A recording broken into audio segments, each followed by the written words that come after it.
해사복규는 어려운 과목은 아닙니다. 외울 게 너무 방대해서 부담이 가는 것이지 내용이 뭐 그 형법이나 헌법처럼 해석을 해서 문제를 푸는 문제가 거의 없어요. 예. 사례 문제가 한번 나온 적이 있긴 한데 아직까지는 다시 그렇게 문제 유형으로 변형되지는 않았기 때문에 요번에 이제 여름에 쳤던 문제가 기존의 문제하고는 다르게 이제 다른 방향으로 이제 묻는 문제가 있었는데 변형된 문제이긴 하지만 공부를 기본적으로 개념 중심으로 한 학생들 같은 경우에는 단기간 공부해서 3개월 만에 붙은 학생들이 많았었습니다. 오히려 기초 개념 중심으로 공부를 했기 때문에 처음 하신 분들도. 그래서 이번에 이제 여수경찰청 가니까 교육부를 500명 뽑고 있더라고요. 2달 전에. 그래서 한 번 더 뽑겠다 생각했는데 이렇게 빨리 공고가 날지는 몰랐었습니다.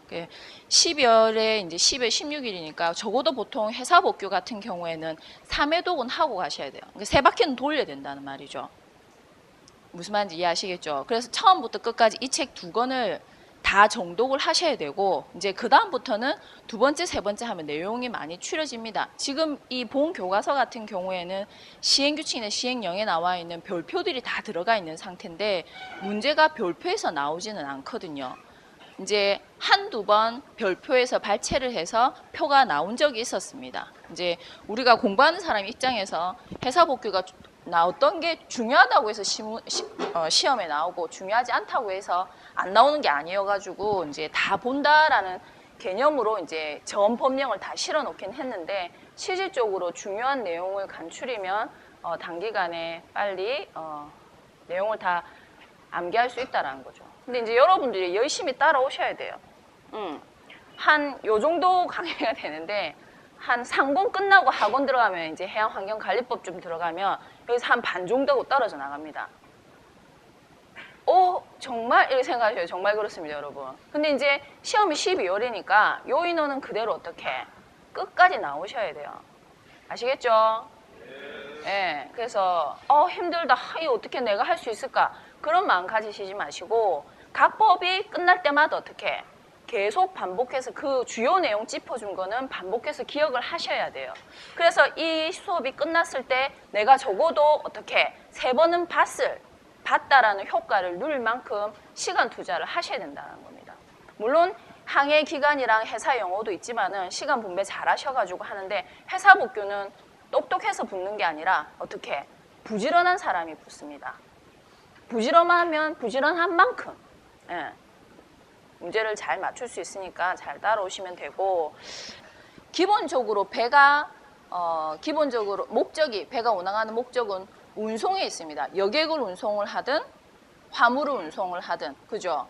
근데 이제 이거는 선주가 돈을 벌기 위해서 배를 운항하는 것이라는 거죠. 이 사법적인 권리입니다. 내가 소유해서 내가 돈 벌기 위해서 운항하는 건데 이 해사복규는 그런 선주의 권리를 이행하는 데 필요한 의무를 규제해 놓은 거죠. 그래서 이거는 행정규제법이라고 보시면 됩니다. 즉 내가 배를 운항하는데 지켜야 되는 질서를 쭉 열거를 해놨다는 거죠. 그래서 선박을 먼저 소유하기 위해서는 내가 선주다라는 걸 알려야 되겠죠. 그리고 선박이 한국 선박이라는 것을 표시해야 되는 부분이 있어야 된다는 겁니다. 그것이 이제 선박법에서 제시, 특히 선박에 무게를 달고 국적을 취득하고 그 다음 내 거라는 소유를 나타내는 등기를 하고 그 다음에 행정관청의 규제를 받아야 되기 때문에 등록을 한다라는 거죠.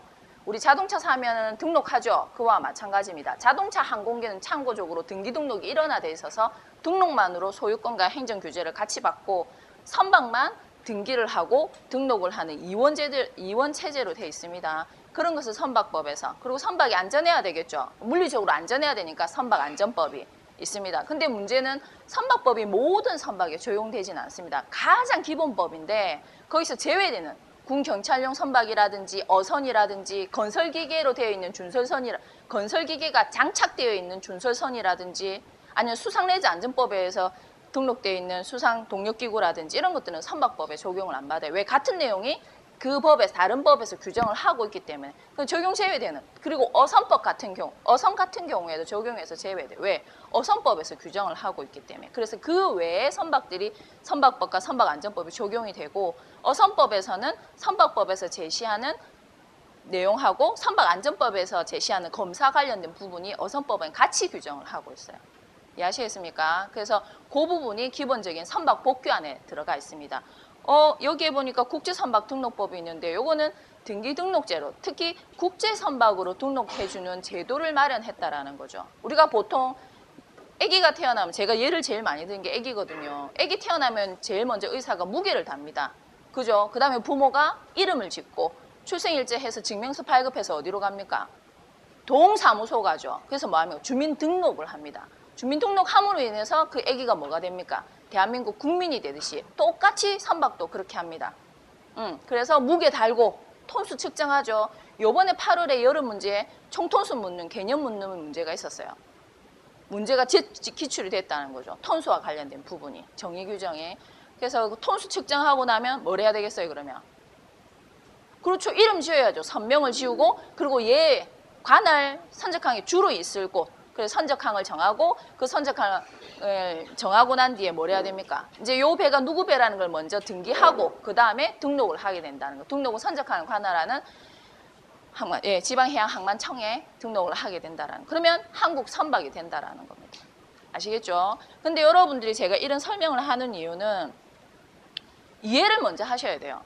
회사 복규가 100% 다 암기 과목이라고 생각하시면 안 됩니다.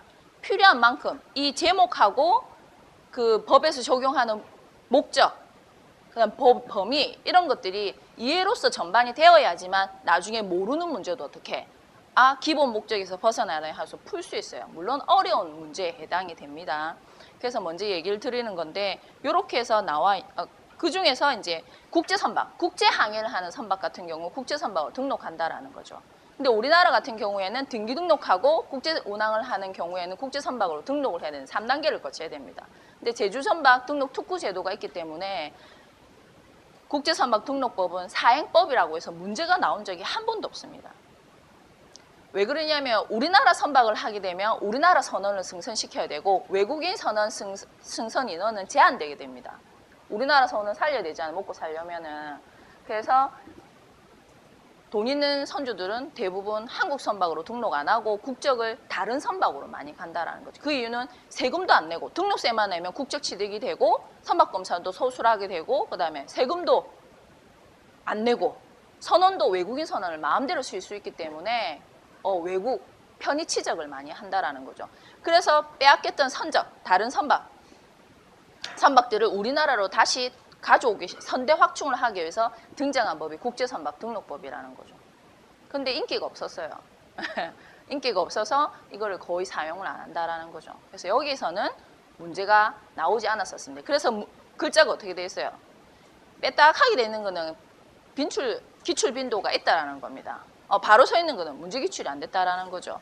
그 다음에 이런 선원을 운항하는 데 필요한 게 뭐예요? 사람이죠, 사람. 그래서 여기에 선원법과 선박직원법이 있습니다. 근데 선원법은 선원들의 근로관계, 이제 근로기준법의 역할을 한다. 노동법이라 생각하시면 되고, 요번에 선원법 재해보상제도와 관련된 문제가 기출이 됐었죠.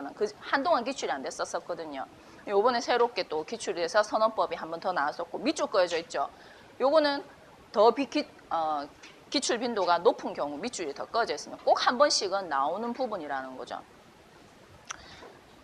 출제 경향을 좀 말씀드리자면 원래는 해양 환경 복규 전 이제 이 교통 복규까지 수상에서의 수색구조, 순환구호법이죠. 여기까지 기출 문제가 굉장히 높았었고 뒤에 부분은 문제가 거의 안 나왔었어요. 근데 근 5년간 뒤에 부분에서 이제 출제가 많이 되고 있고 요번 여름을 기점으로 해서 앞부분이 이제 문제가 자주 나왔는데 최근에는 안 나왔던 문제가 다시 기출이 되기 시작했다라는 거죠. 실질적으로는 기출하시는 기출자들의 출신에 따라서 문제 유형이 요리를 갔다가 조리를 갔다가 다시 변형이 있습니다. 요번에 사라지신 교수님이 최근에 한 명 계시는데 법조에 계신 분이에요. 그래서 문제가 이번에는 좀 여러분들이 법조문을 꼼꼼하게 읽어야지만 잘 풀 수 있는 문제가 기출될 것 같습니다. 하여튼 회사복규는 이 회사복규 책에는 별다른 내용이 전부 다 뭐예요? 법조문이에요. 법조문. 화장실 갈 때도 어떻게 법제처 요즘 앱 다 있죠. 해서 법조문을 계속 눈에 익혀놓는 것이 가장 좋은 방법입니다. 아시겠습니까? 해사복귀의 가장 큰 장점은 문장이 그대로 나온다는 거, 보기에. 예, 변형되는 경우는 거의 없습니다. 조문 그대로가 보기입니다. 어느 조문이 보기로 들어갈 것인가가 문제지 전부 다 문제라고 보시면 됩니다. 그래서 본법 위주로 령 시행 규칙인데 대부분 령에서 대부분 아니고 시행 규칙은 한두 문제 정도 이제 변별을 해야 되니까 하니까 거기에 중점을 어떻게 둬서 내가 공부해야 되겠다라고 생각하시는 분들이 결정을 하셔야 돼요. 나는 한두 문제는 포기하겠다. 그럼 령까지 해서 주요 내용만 파악하고 거기서는 절대 틀리지 않겠다면 그 부분만 어떻게 쭉저사자 반복하는 거죠. 나는 몇 번, 한두 번, 세 번 정도 봤다. 그래서 나는 세부적인 것까지 완벽하게 마스터하겠다. 그런 경우에는 어떻게? 세부적인 것까지 자기가 모르는 부분을 계속 반복해서 채워나가는 거죠. 처음 하시는 분들은 욕심을 많이 부리시면 안 됩니다. 절대 다 못 외웁니다. 예. 해사복귀만 하는 게 아니잖아요. 그래서 어떻게? 균형 있게 꽈락을 방지하기 위해서는 주요 내용 중심으로 계속 반복해서 절대 틀려서는 안 된다는 거죠. 단기간에 학습 목표는 그렇게 잡으셔야 돼요. 다 외우겠다가 아니라 내가 아는 건 절대 틀리지 말자라는 목적 하에서 반복하시는 것이 맞습니다. 그래서 이런 회계사들과 관련된 자격 시험에 관한 것이 선박직원법이고, 그래서 이렇게 선언이 이제 구비가 되면 운항을 해야 되겠죠. 그래서 뒤에 교통법규가 나옵니다. 바다에서 하는 해사안전법. 근데 이제 예전에는 해상교통안전법이라서 교통과 관련된 교통법규만 옮겨 들어갔었는데 이제는 바다에서 교통법규만 지킨다고 해서 되는 게 아니라는 거죠. 그래서 해사 안전과 관련된 부분이 새로 추가로 들어가서 해사안전법이라고 법이 예전에 이제 명칭이 개정이 되었습니다. 내용도 그렇고. 그래서 해사안전법, 그 다음에 계양질서법이 입출항법으로 바뀌었죠. 그래서 내용은 거의 대동소이하는데 예선업자와 관련된 부분이 따로 나와서 입출항법에 들어가게 됩니다. 예선 같은 경우에는 계양장 내 항구의 행정구역 내에서만 왔다 갔다 하기 때문에 거기에 승선하는 선원들이 우리 선원이라 하는데 선원법이 적용이 안 됐었어요. 보호를 못 받았다라는 거죠. 왜?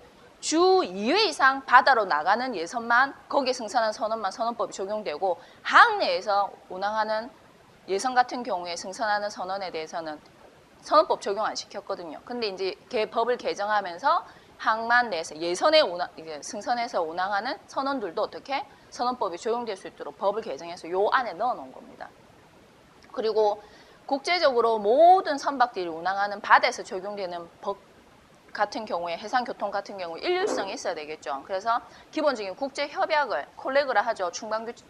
해상 충돌 예방 규칙입니다. 그게 전적으로 다 적용이 되는데 계양장 내 같은 경우에 우리의 관습과 관행이 그대로 적용되는 부분이기 때문에 입출항법이 먼저 우선 적용이 됩니다. 됐습니까? 그 다음에 도선법. 배가 입출항할 때 외국 배 같은 경우 우리 항구로 규칙적으로 자주 들어오면은 뭐 길을 잘 안다지만 처음 들어오면은 못 들어오잖아요. 그래서 도선을 하도록 돼 있다라는 거죠. 물론 강제 도선을 해야 되는 강제 도선 구역도 있고 그것도 문제에 계속 나왔었고요. 그 다음에 일정 기간 계속 반복적으로 오는 배 같은 경우는 도선을 어떻게 면제해 주기도 했었습니다. 그걸 규정해 놓은 것이 도선법이라는 거죠. 그 다음에 이런 배가 아무리 교통질서가 있더라도 우리 교통사고 나죠. 바다도 선박충돌 사건이나 침몰 사건, 많은 예상치 못한 위험으로 인해서 사건이 많이 난다라는 거죠. 그러면 사건 조사해야 되니까 해양사고 조사 심판에 관한 법률에 해서 행정심판이 이루어진다라는 겁니다. 그리고 그 구조해야 되는 거, 수색 구조에 관한 법률 이렇게 들어가죠. 실질적으로 여러분들 이제 해양경찰 업무와 관련했을 때 제일 많이 나오는 부분이 이제 순환구호법이라 합시다. 길게 하니까 그래서 요 순환구호법 부분은 별표를 해놓고 처음부터 끝까지 내용을 다 기억을 하셔야 됩니다. 그 다음에 해양환경법규 오염 방제팀이 해양경찰청에 있죠, 여러분. 요번에 이제 해양경찰청으로 이관함으로 인해서 해양수산부 산하에 들어가게 됐습니다. 그래서 방제도 해양과 관련했을 때 굉장히 중요한 부분이기 때문에 해양환경관리법 너무 많아요. 예. 그러나 꼭 한 문제씩은 계속 기출됐다라는 거. 예, 그래서 그걸 잊어버리시면 안 됩니다. 그런데 이제 약제라든지 방제라든지 그리고 이제 환경 오염과 관련했을 때 해야 되는 기본적 내용 앞부분에서 나왔기 때문에 중요 부분만 암기를 하시면 문제 푸는 데는 어려움이 없습니다. 그 다음에 수상레저 관련 법규도 있죠. 이건 별표 치셔야 됩니다. 수상레저 안전법, 유도선 사업법, 낚시관리 육성법. 그러니까 기본적으로 해양경찰이 단속 많이 하잖아요. 이때 이제 많이 적용되는 법이 요 부분이라는 거죠. 예전에는 요 부분에서 문제가 안 나왔었어요. 왜? 우리가 여가생활지구에서 받아 나간 지가 얼마 안 됐거든요. 그래서 요 임용구조와 관련된 부분과 마찬가지로 레이저 복규는 다 기억을 하셔야 됩니다. 어떻게? 목적에서부터 뒤에 주요 내용까지 기억을 다 하셔야 됩니다. 그 다음에 이제 수산업법하고 안전조업규칙이 나오죠. 이제 어민들과 관련된 부분입니다. 우리가 바다는 뭐 우리가 길이 뭐 구획이 눈으로 보이지는 않지만은 다 설정이 돼 있죠. 그래서 면허를 받거나 허가를 받거나 신고를 해서 어업을 해야 되는 부분들, 그런 것들에 대한 부분이 수산업법에 나와 있고, 안전조업규칙, 이제 서해안이라든지 동해안 같은 경우 여러 국가들의 여선들과 충돌이 많죠. 그래서 안전하게 조업하실 때 기본적으로 지켜야 되는 부분. 그 다음에 이제 해운법, 항만운송사업법, 항만법, 어촌호항법, 국제항해선박, 항만시설 보안에 관한 법률, 해양경비법이 항만 관련 법규 안에 들어가 있습니다. 사실적으로 말씀드리자면 제가 이제 요 강의 전에 요약 강의 했었거든요, 여름에. 그때는 제가 학생들한테 우선순위를 정해줘서 일주일밖에 안 남았었으니까. 그래서 치고 나가리. 그래서 수산레저 복규는 완전히 다 기억을 해야 되고, 만약 시간이 없다, 그럼 과감히 버려야 되는 게 관할 관련. 이제 이 뒤에 나오면 국제협약 부분하고 해운항만 관련 법규를 버리려 했습니다. 해양경비법은 빼고요. 해양경비법은 제가 맨 첫 시간 앞부분을 뺐었거든요. 요 책에도는 김성건 저자의 책 교과서에 맞춰진 부분입니다. 그래서 해양경비법을 뺀 나머지 해운항만 관련 법규는 시간이 없다면 굳이 구체적으로 다 보지 말라고 했었습니다. 출제 빈도수가 예전에는 많이 나오는데 최근 근 5년 정도는 여기에서 출제 빈도가 한 문제 정도 나왔었거든요. 근데 이 한 문제가 어려운 부분에서 나온 게 아니라 가장 기초적인 부분에서 나왔기 때문에 한 2번 정도 본다면 풀 수 있는 문제라는 거죠. 그래서 요번 같은 경우에 8월에 해운법에서 하나 나왔었습니다. 해운법에서 규정하고 있는 사업에 대한 부분. 우리 화물운송, 여객운송 하잖아요. 그리고 항만운송사업법 같은 경우에는 항만에서 하역하죠. 그 다음에 검수, 검량, 감정하잖아요. 그 외 관련 산업이 있습니다. 그게 가장 기본적인 내용인데 거기서 문제가 나왔다라는 거죠. 그 다음에 이제 해양 관할 관련 복규해서 국제협약이 열거가 되고 있습니다. 교과서에는 해양법에 관한 국제연합 협약이 들어가 있죠. 유엔 해양법 협약입니다. 쉽게 얘기해서 유엔 해양법 협약에서 영해 접속 수역, 배타적 경제 수역, 대륙붕, 그다음에 해양과학 조사, 그다음에 이런 부분들이 같이 들어가 있다라는 거죠.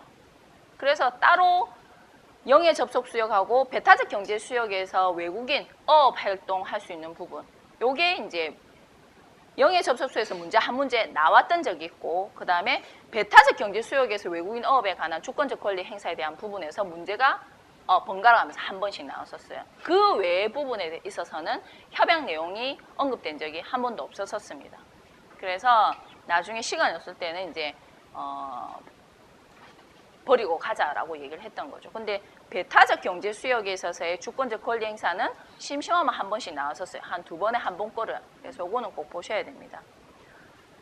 그리고 이번에 경찰청 조직도가 나와 있어가지고 제가 한번 붙여봤는데 이렇게 하고 있습니다. 그래서 경비국이 있고 구조안전국, 요게 이제 순환구호법과 관련되는 부분이죠. 경비국은 해양경비법이 여기에 들어가는 거고, 그 다음에 수사부가 새로 생겼죠. 수사권을 가져왔습니다.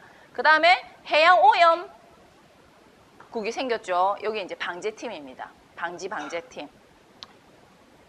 이렇게 해서 이제 들어가는 거죠. 그러니까 해양환경법과 관련된 부분이라는 거죠. 그 밑에는 각 지부별로 해서 나와 있죠. 동해, 서해, 남해, 중부, 제주 이렇게 해서 경찰청을 이루고 있습니다. 이건 참고하시고 보시면 됩니다. 그리고 제가 이제 요 두툼한 프린트물 드렸죠. 요거는 주요 내용 목차를 추려놓은 겁니다, 여러분. 그래서 선박법의 기본적인 내용, 총칙 파트는 법은 이제 항상 총칙이 있습니다. 그 다음에 주요 내용으로 들어가는데, 총칙에서는 목적, 법의 기본적인 목적, 그 다음에 용어 정의, 그 다음에 적용 범위가 들어갑니다. 법이 적용되는 범위, 그리고 그 법에서 사용되는 용어의 정의 다 다릅니다. 그래서 시험 이번에는 안 났지만은 단골 손님이 이제 소형 선박의 정의 개념, 각 법에서 규정하는 바가 다릅니다. 그런 것들이 문제에 나온다라는 거죠. 근데 이제 용어 정의가 처음엔 용어 정의만 나열해서 나오다가 요번 유형 같은 경우에는 거꾸로 이제 빈칸 채우기 있죠. 빈칸 채우기에서 용어 정의 묻는 부분이 있는데 그래서 어떻게 문제가 나오든지 간에 용어 정의 문제는 꼭 한 문제 나옵니다, 여러분. 그리고 법을 하면 대충 그 의미는 알 수 있잖아요. 그래서 살펴보셔야 되고 목적 문제하고 적용 범위 문제가 많이 추려졌습니다. 과거에는 당고소념이었는데 요즘은 목적이나 적용 범위 묻는 문제가 거의 이제 한 2년, 3년은 안 나왔어요. 특히 적용 범위 부분이. 근데 우리 적용 범위는 굉장히 열심히 외우거든요. 중요하니까. 예. 그래서 저는 되도록이면 목적과 용어 정의, 적용 범위 세 가지 같은 경우에는 기본적으로 알고 가셔야 된다고 이제 외우라고 합니다. 양은 많지만. 특히 상권 부분에서. 학원 부분은 그 어려움이 별로 없어요. 적용 범위 부분에서. 이제 앞부분 시작할 때 선박법이나 선박안전법하고 선언법 할 때 적용되는 범위가 약간 어려움이 있습니다. 그 외에는 적용 범위가 크게 까다롭진 않아요. 그래서 앞부분에서 적용 범위 까다로운 그 기억을 하시고 이렇게 이제 선박법계, 선박법, 선박안전법, 선박, 국제선박등록법 돼 있죠. 그 주요 내용을 한 거예요. 이건 나중에 정리할 때 제가 추려드릴게요. 이걸 미리 내드리는 이유는 구성이 어떻게 되어 있는지 처음 보시는 분들은 아, 법이 이렇게 구성되어 있구나 라고 생각하시면 됩니다. 됐습니까? 그래서 내드린 거고 요거는 끝까지 가지고 계셔야 됩니다. 그리고 공부하시다가 어떻게 목차를 보고 어떻게 내용을 연상시키셔야 돼요. 안에 무슨 내용이 있는지 선박법, 선박 톤수 측정. 그럼 총톤수, 제하중량 톤수 DWT라 그러죠, 대대회. 그죠? 그래서 총톤수, 순톤수, 제하중량 톤수 세 가지가 개념 어떤지 떠올리고 톤수 측정하지, 톤수 측정하면 등기 등록하지, 등록하고 나면 국적 취득하지, 국적 취득하면 선박 국적 증서 줍니다. 그런 것들을 연상시켜서 쭉 한번 되짚어 봐야 되죠. 막히면 어떻게 됩니까? 또 찾아서 보고.